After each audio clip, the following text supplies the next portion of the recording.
સુરત નવી સિવિલ હોસ્પિટલમાંથી પોલીસને ચકમો આપી ભાગી છૂટેલા પોસ્કોના આરોપીને ખટોદરા પોલીસે ચોકબજાર પોલીસ સાથે મળી ઝડપી પાડ્યો હતો। સુરતની ખટોદરા પોલીસ પાસેથી મળતી માહિતી મુજબ શુક્રવારે લાજપોર જેલમાંથી કોર્ટમાં રજૂ કરાયેલો પોસ્કોનો આરોપી શુભમ ઉર્ફે ડોન સુરેશ શર્મા કોર્ટમાં ધડી પડતા તેને તાત્કાલિક સારવાર માટે નવી સિવિલ હોસ્પિટલે ખસેડાયો હતો,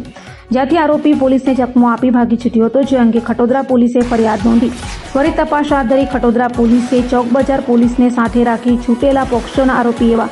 શુભમ ઉર્ફે ડોન સુરેશ શર્માને સિંગણપોર વિસ્તારમાંથી ઝડપી પાડ્યો હતો અને તેની વિરુદ્ધ કાયદેસરની કાર્યવાહી હાથ ધરી હતી।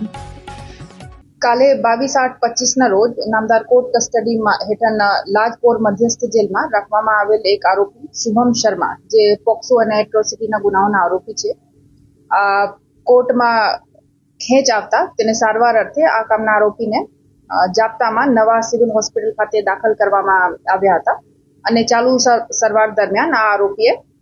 ઇમરજન્સી વોર્ડમાંથી કલાક 1:15 दोपहर ના આસપાસ વોર્ડમાંથી નજર ચુકાવીને નાસી ભાગી ગયેલો। તો આ બાબતની જાણ થતાં જ ખટોદરા પોલીસ સ્ટેશનમાં ભારતીય ન્યાય સંહિતાની કલમ 262 ની અંદર તરત જ ગુના દાખલ કરવામાં આવ્યા અને Khatodara police, crime branch, SOG અને ચોક બજારની પોલીસો આ બધા લોકોએ અલગ અલગ ટીમ બનાવી સીસીટીવી તપાસ કરતા અને બધી ટેકનિકલ રીતે તપાસ કરતા આ આરોપીને આજ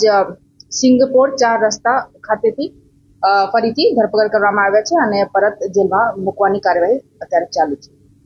કઈ રીતે ભાગ્યો? કોઈની મદદથી ભાગ્યો કે એકલો ભાગ્યો?